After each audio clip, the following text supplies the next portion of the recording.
Vincent, vous estimez que les entreprises sont devenues des églises. Elles ne communiquent plus, elles prêchent et elles évangélisent. N'est-ce pas aussi une façon, comme Irène, de déplorer, et c'est ce que vous venez de faire un peu, le recul de la poésie dans la communication des marques? Alors là, vous faites référence à une tribune, à un article que j'avais publié dans le Figaro, et c'est Tout à vrai dans fait. lequel je dénonçais avec un peu d'ironie cette espèce de caricature dans laquelle la communication corporate me semble être un peu tombée et dans laquelle il y a une espèce d'indifférenciation généralisée parce que finalement, c'est vrai qu'on a l'impression que tout le monde, hein, c'est ce que je disais dans ce texte, que puise un peu au même évangile des bons sentiments. Et ça me laisse un peu le sentiment désagréable, moi qui aime aussi le passé, pas que l'avenir, qu'on avait l'impression vraiment, quand on écoute les entreprises aujourd'hui, qu'elles vont toujours faire mieux, mieux, etc., et qu'elles renient un peu le passé. C'est un sentiment vraiment qu'on sort de la barbarie et que vraiment les entreprises de nos parents, de nos grands-parents, c'était vraiment un enfer d'irresponsabilité et de nullité, quoi. Et donc c'est vrai que je pense que c'est assez dangereux parce que finalement, je pense que la communication corporate, elle ne peut pas se résumer à expliquer en quoi et combien les entreprises font le bien sur la Terre et qu'elles ne sont plus que ça.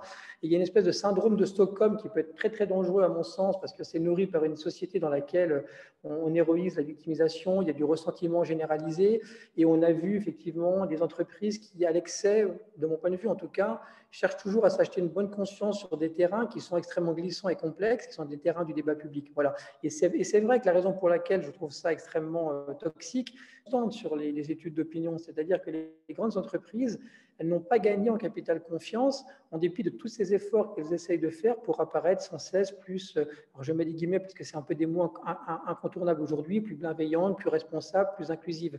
Et finalement, en revers de ça, qu'est-ce qu'on constate? C'est que le niveau d'exigence des citoyens en général, à leur égard, il ne cesse d'augmenter. Il faut bien faire la distinction entre, d'un côté, le devoir de toute entreprise aujourd'hui, pour tout un tas de raisons sur lesquelles on reviendra peut-être, et Irène en a un peu parlé aussi, d'être partie prenante de l'intérêt général, notamment en travaillant effectivement sur la gestion de leurs externalités négatives, etc. Mais par ailleurs, ne pas mélanger ça avec l'ambition, qui me semble être une ambition en risque, d'en faire une institution de dimension politique, qui aura à rendre des comptes à toutes les minorités agissantes qui aspirent à façonner aujourd'hui nos normes éthiques, etc. La raison sociale, ça ne doit pas dégénérer en déraison sociétale par hubris ou par démagogie. Personnellement, je crois qu'il faut faire attention à la façon dont les entreprises ne confondent, ne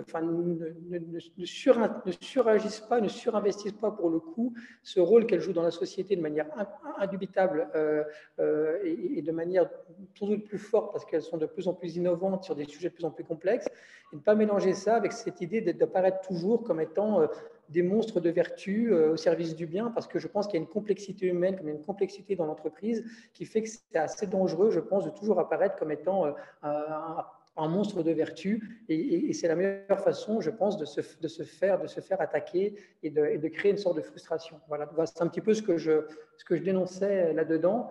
Et donc, je ne sais pas si ça recoupe, parce que je pense que ce n'est pas tout à fait sur le même terrain d'expression sur lequel, là, Irène travaille, en l'occurrence sur cette question de la publicité. Mais en tout cas, il y a pour moi là une sorte de retour au réel que les entreprises doivent assumer au risque je pense, de prendre le risque de s'engager sur des terrains qui sont un peu glissants. Voilà, on l'a vu notamment, je pense, sur le livre de Guigné sur le wokisme dans l'entreprise, qui me paraît aussi un travail très intéressant sur tout un tas de sujets où là, on risque un petit peu de compliquer singulièrement la vie des entreprises. Voilà.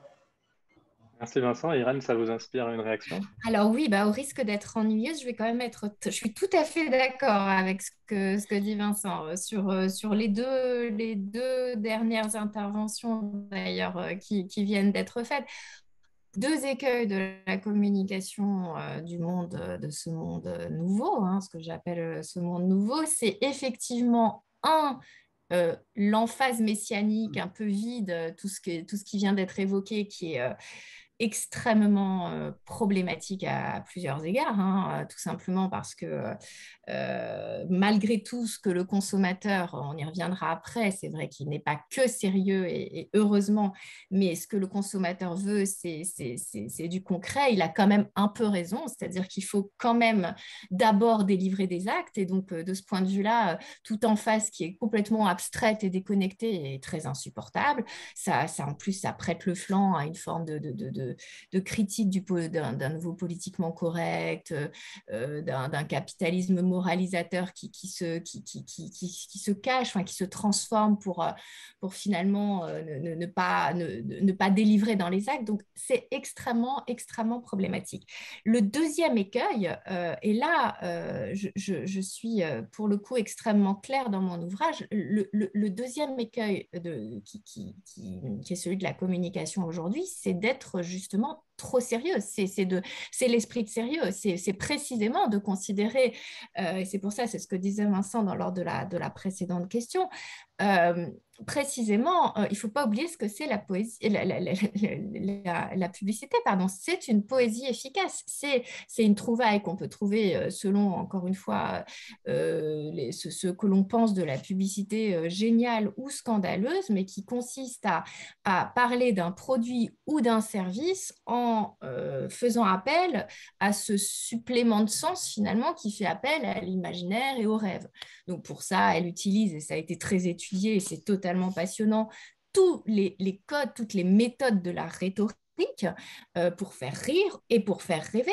Et donc, si elle devient complètement informative, c'est une catastrophe. Elle meurt. C'est quelque chose la publicité devient quasiment un support de mentions légales. Vous savez, ces mentions qui disent arrêtez il faut manger, bouger, il faut vérifier vos capacités d'emprunt, etc. C'est très infantilisant, c'est très paralysant, et c'est pour moi l'autre écueil complètement corrélatif et complètement complémentaire du premier écueil, qui est cette espèce d'enflure messianique, hubris, enfin, tout ce que disait Vincent.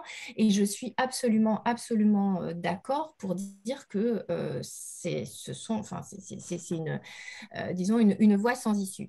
Donc moi, pour arriver quand même à des choses plus positives, ce à quoi j'aspire dans mon livre, ce que j'appelle la publicité positive, c'est à construire, c'est exactement comme la raison d'être.